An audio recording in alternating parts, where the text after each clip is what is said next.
Hey guys, what's up? Today we're gonna go over my 2022 going into 2023 updated EDC video. I think I said that right. 2023, 2022 EDC. So what do I carry? Why do I carry? We'll keep this relatively short and concise. Haha, you know that's a joke because I'm gonna drone on and on. Let's start from head to toe because who cares how people do it. I generally wear my hat because I like my hat. I generally wear hoodies because I like hoodies, right? And nobody really cares about that. And I don't like to do the whole flashy, like, I'm carrying a gun, look at me kind of t-shirts and stuff and things. I'm not really that style of things. Not really. I know some people are. I do get a lot of, like, apparel and things from We The People, and a lot of their stuff is very much like, shoot first, ask questions later. Yeah, I'm not gonna wear that shirt. No thanks, no thanks. I would rather have a more subdued thing or an Under Armour shirt or something, right? Just something a little bit more chill, right? I don't like to attract too much attention to myself. That's why I get on YouTube. Contradictory terms. Anyway, moving on. Let's get to the pocket stuff, right? I carry a Surefire. I don't really usually carry a pen. I carry a Surefire E2. Make sure I say it right. The Tactician, right? The E2T, right? I carried at the beginning of last year, I had an old, I so love that light, an old E2E. It's basically the green, remember the green ones? Like the green anodized looking versions of these lights. They had an old, I don't even remember if it was a 60 lumen halogen bulb. I think it was halogen or exo, whatever, I don't know. It was not an LED light. Old light. I had one when I was like in high school and I lost it, and then I finally bought a new one. It wasn't new, it was used from like an old firefighter. Awesome light, absolutely loved that light. It just fits your hand like a freaking glove. It worked, it was cool, and I lost it. And I think we were like riding four-wheelers or something and it fell in my pocket. Pretty much same kind of thing that happened first time that I lost it. So it made me go back and start looking at my E2T, the Tactician. Because the Tactician, I liked it, but it didn't have a clicky tail cap. It was only momentary, or you could screw it in all the way and it'd be constant on. I didn't like that. I understand the concept and the theory behind that for a fighting light. I get that. But I also want to use this as an EDC light, right? And so I actually found you can get black. This is not a cheap Chinese knockoff. This is a black Surefire clicky tail cap. So you can have momentary or you can click it and it'll stay on. I like it. Once I've done that, I just stuck with this, right? The little clip on here is a lot more robust and tough than the ones on the E2E. And the light output, this has a lot of spill, right? There's no one main hotspot. And it works for me. It works for me perfectly well, perfectly well. And I will say I run rechargeables in here. These are from Orbtronic, I think. Yeah, Orbtronic. These are 16650s, right? 16650s. I like these. They work very well for me. They may not give you as much output as if you use Surefire batteries or non-rechargeable, two non-rechargeable batteries. They may work better for you, or they may not work as well for you, but they're rechargeable, and I can charge this once a month or whatever and be perfectly fine with it. I use it all the time. And again, it's the same body style as the E2E, and it's just comfortable and it works. It worked very well for me. I'll leave that out here. Generally, knife-wise, I still need to make a video about this guy. I've had him for a while. Some buddies for my birthday gave me this several years ago. This is a Ravencrest Tactical. The name is pretty much completely worn off of the handle piece. But Ravencrest Tactical. I never thought having a knife like this would be practical at all. I thought it was a gimmick and kind of stupid. Until they gave me one, and I was like, oh, thanks guys, that's really cool, appreciate it. And then I actually started using it, and as you can tell, this is a very well used pocket knife. I've gutted salmon, right? I've cleaned squirrels. I've done all kinds of things with this knife. I've split wood. I've beat the living garbage out of it. I mean, if you look at the blade and everything, like, this is true, honest wear. Like, and I use this, carry it pretty much every day. It's just a handy thing to be able to, with one hand, like if you're gonna be opening a box or whatever, you have something in your hand, you can do what you need to do, close the knife and put the knife away with one hand. It's a simple little thing, and again, I used to think they were super gimmicky, but I really like this. I really like it a lot. It it just works, right? But that's the knife that I carry, and that's kind of why I carry that one. I'm also I'm sucked into the Apple world of things, so I use AirPods. I do like these ones better. The Gen 2s, right? I like them better. I don't know. The first ones I wore the batteries out, and instead of trying to find some way to replace those, which cost just as much as buy a new pair, I just got these and I really like them. They work well for me. Talk about phones. I use the big 12 Pro Max, and I will say, if you're gonna get these things, I like OtterBox cases, and this particular OtterBox case I like because it's relatively thin. It's not super thick and everything. I think I finally actually threw it away. I kept it on the side forever just to remind myself. I had a relatively cheap case that looked fine, had decent reviews, and I dropped my phone from waist height. I missed my pocket and I dropped it on a parking lot. It hit the back and it shattered the glass. So I'm saying, yeah, if you're gonna invest I mean, these things aren't cheap, right? Get an actual case. Get an actual case that's actually gonna work for you. And I think these OtterBox cases are a lot more robust than those other cases. They're really not that expensive, and they're gonna protect your investments, because now that the glass is shattered, I don't think the phone is waterproof anymore. Kind of a bummer. I don't like that. But yeah, that's the phone that I use, because sometimes I'll have to take videos on there if I am out and about, you know, like whenever we go out shooting and whatnot. Sometimes the camera itself will die, and then I'll be able to use this guy for a little bit, and then it finally dies because it gets too cold. Sometimes I still do carry, I had it here, Carmex and stuff. It's dry up here sometimes. I mean, your lips dry out all the time in the cold and whatnot. It's good to have this kind of stuff. I'm a coin guy, kind of. I have 3 or 4 coins, depending on where I'm going. I don't really have a specific one that I always have with me, whatever. But I generally always have something. These are the John Wick silver coins.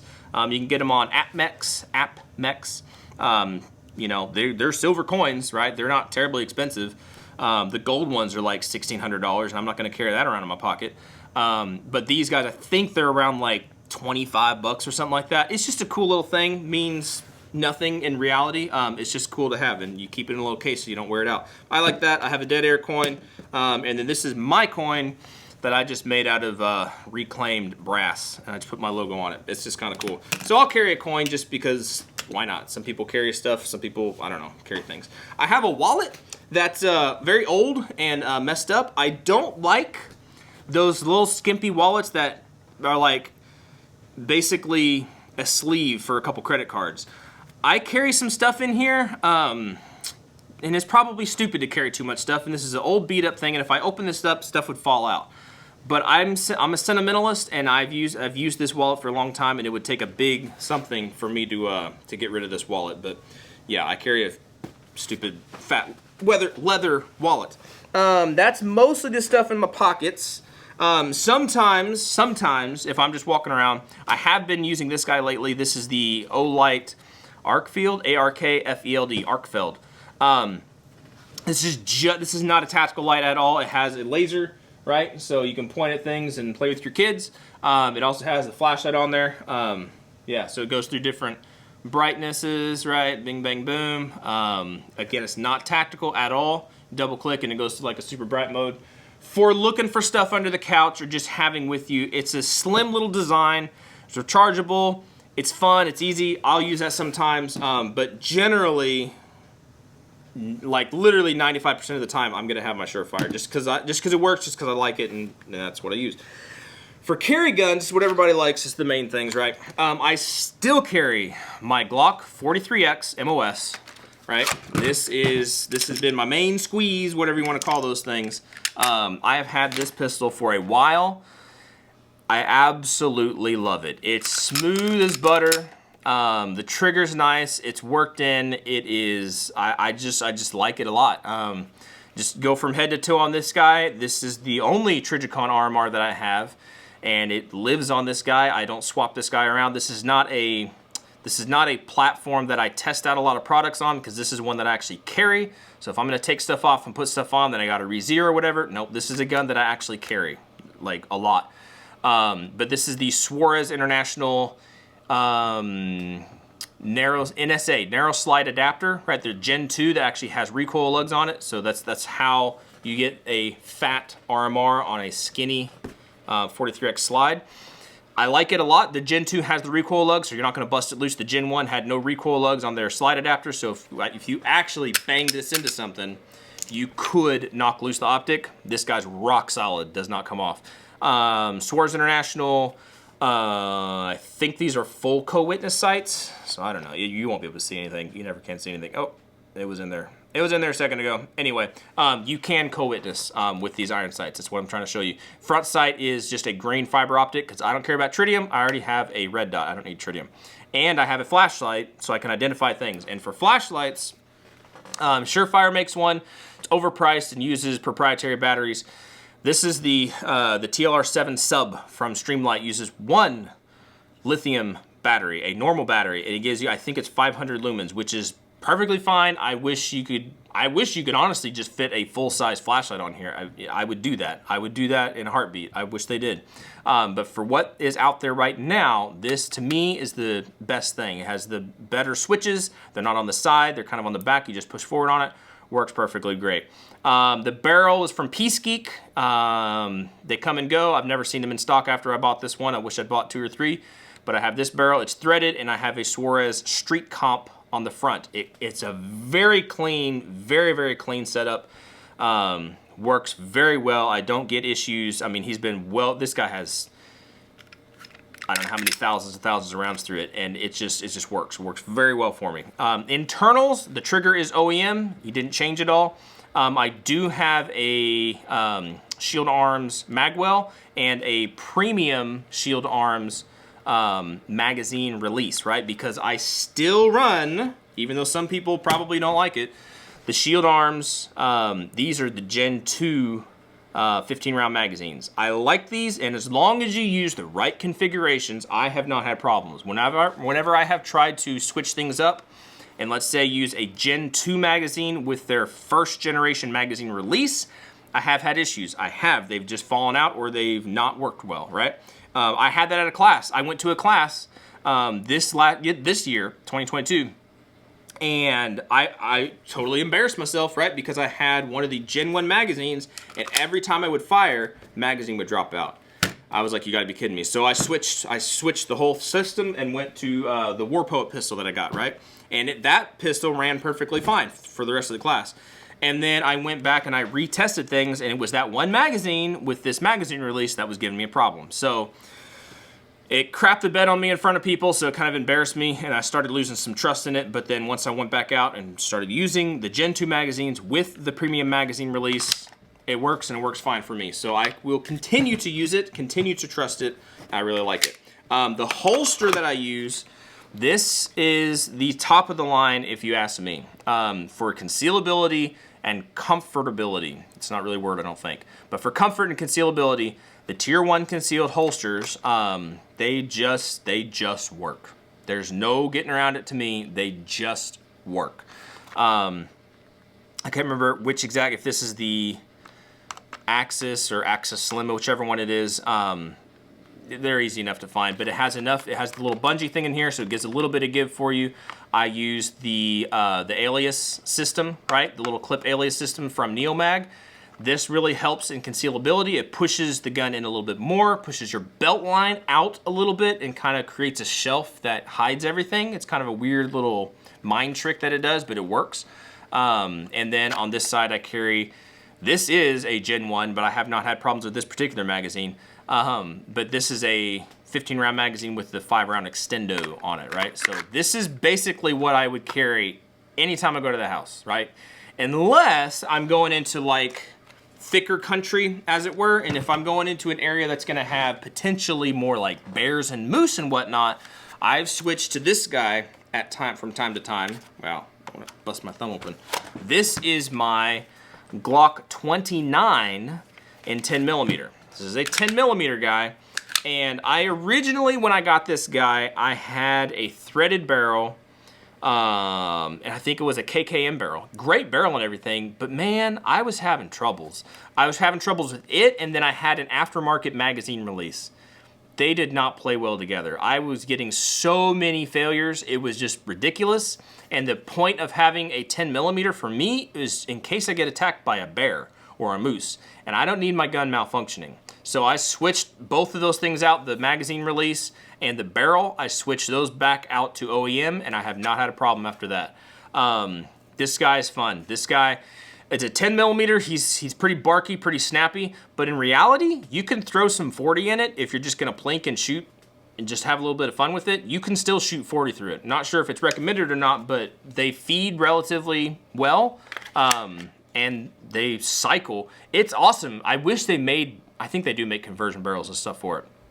But these larger frame slides are thicker and heavier, and so when you combine that with a 40, it's a very soft shooting gun. I don't carry it that way with a 40, I'll carry it with a 10, and up here it's 10 millimeter like full metal jacket stuff, because you need to punch through the hides and skulls and whatnot of your big critters. But that's basically what I'll carry if I'm going out in country that actually has critters and stuff. I'm not just running around in town. But if I'm concerned about big critters and stuff, then I'll carry this guy. And again, it's in a tier 1 holster just because it's what I like to carry. I'm an appendix guy. This is what I'll have. This is what I'll carry. Belt wise, I carry well, the Atlas. This is a little Atlas clip that goes on the belt, so that will go on the holster. But I still use my Core Essentials belt. This guy has really been broken. He works. I still don't have any problem with the ratchet system at all. Makes it extremely simple to loosen things up if you're just fat and happy and you're just chilling, whatever. And then when you need to get up and actually go somewhere, do something, and snug everything up and get ready to, you know, have everything concealed, you can easily tighten the belt up and you're good to go. It's a really cool system. Very, very intuitive. Very easy to use, and it's been very durable for me. I've never had any springs, or not springs, any, what does it, springs in there? I've never had anything fall apart, come apart. It's just worked great for me. I actually really, really like it. An honorable mention, something that has just come up this last couple months or so, particularly for just being around the house, and then maybe running out to the store because it's winter months, so you wear a jacket, people aren't gonna see it. This is a leather system, a leather belt, and a leather holster from We the People, right? Now, We the People, I do work with them. They send me stuff. I didn't get this, I didn't buy this. They sent me this for free. For free! That's a fun movie. But they did send me this thing, and I gotta say, the belt itself is nice and sturdy, very, very thick, very sturdy, right? Don't make fun, whatever, you know what I'm saying? It holds everything you need to hold up. And the holster itself is just a classic leather outside the waistband holster. Now, I'm not a big outside the waistband holster, not a huge advocate for it for general purpose.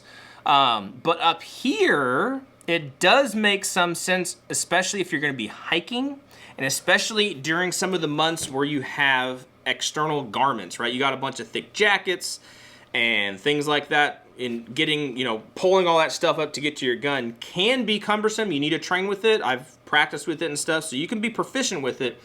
But sometimes having an outside the waistband holster a little bit more accessible on like hiking trails and things like that, it can be better, right? And also, I've actually found myself around the house, just chilling, whatever, wearing something like this can be pretty dang comfortable. You almost forget that it's there. I mean, this is a 48, right? So it's slim. It sucks into your body nice and easy. It's not the most concealable system, right? If it's under a hoodie or something, just walking around the house.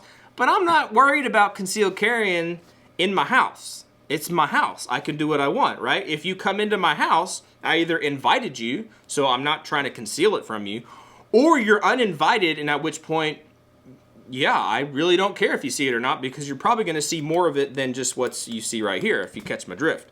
So this is a system that's been growing on me, mostly for just chilling around the house, but also at times if I'm going out, like even when I go out shooting and stuff, sometimes I'll just have this because, again, over garments and stuff like that, it's just easier to have something that's kind of already out versus something that's really, you know, more deeply concealed like an appendix rig.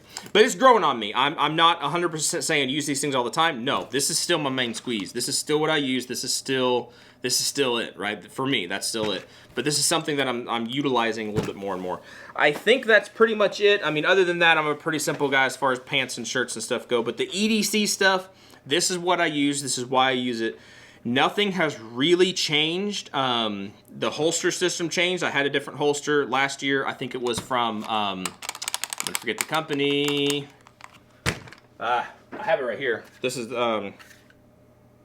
Works. Works had a great holster. It had no flex to it. That was the problem that I had with it. And then it had the way that everything bunched up here. It would always make my buckle or my pants kind of, or the button on my pants. It would make the button on my pants kind of fold and bend.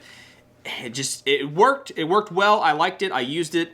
I used it for the longest time until finally I just broke down again and got another tier 1 holster. Because the last time I had this holster, right, for my 43X or 48, it was for my 48. That's the gun and the holster that I traded John for and got his War Poet, right? So I had it for like a month and then I traded it off and then I never got another one because they're not cheap, right? They're not terribly expensive, but they're worth it. These tier 1 holsters are definitely worth it. Not to say anything necessarily bad about Works.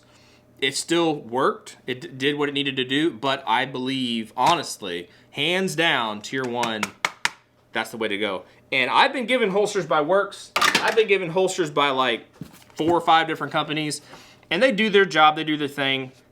Tier 1 has never sent me a holster that I didn't buy, right? They don't work with me and stuff. And that's the one that that's the one that I'm always like, you really want the best? You need to go with tier 1, right?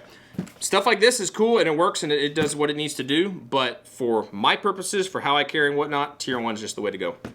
I think that is pretty much it. If I missed something, then I missed something, I'm sorry, but this is generally what I carry for as far as knives and stuff. I don't carry medical. I have the Warrior Poet ankle medical kit thing. Try to carry it around. It's just, after a while, especially with boots, if you're wearing boots up here, and a lot of times up here I'll be wearing just like a mid boot kind of thing. It's just a pain in the butt. It just doesn't work very well, right? If you're wearing like hiking shoes, right, or tennis shoes or whatnot, and your pants can slip right over that med kit, that's great. But up here, most of the time, it doesn't wrap around a boot, and it doesn't work very well for me. So that's one thing I tried to do, which I still need to do, is carry medical stuff. But at this point in time, I just don't. Sorry, I'm not that cool. Not one of those cool guys that carries a bag. I do have a bag, right? And what goes in here most of the time is a bunch of snacks and my camera stuff, and I don't carry it. It stays in my car. I mean, yeah, when I like go to use my camera and stuff, it would stay in my car. If not, then it's here in the shop. I'm not a bag guy. If I was a bag guy, then I'd be not a bad guy, a bag guy carrying bags. I carry my Raider, or maybe I'd work up my my 300 Blackout and carry that in there. I'm not that kind of guy. I'm not that. I'm simplistic and effective, I think, for what I need to do. That's it. That's it. That's my 2022 going into 2023 updated EDC video. If you liked any of this stuff, let me know. If you got questions about it, let me know. I've probably got a video on most of these things. Generally, I mean, maybe not like AirPods, because I'm not going to make a video about that. I need to make the video about the Olight, because everybody loves Olight, right? The grenades in your pocket, whatever that term goes for. I don't know. I don't know. I've never seen one of these things blow up or whatever. And I do need to make a video about my Raven Crest. This guy is a beast of a knife, and I really like it. That's it. You guys be good, be safe. Appreciate you guys watching and subscribing and everything, and hopefully we'll catch you guys in the next video. See ya.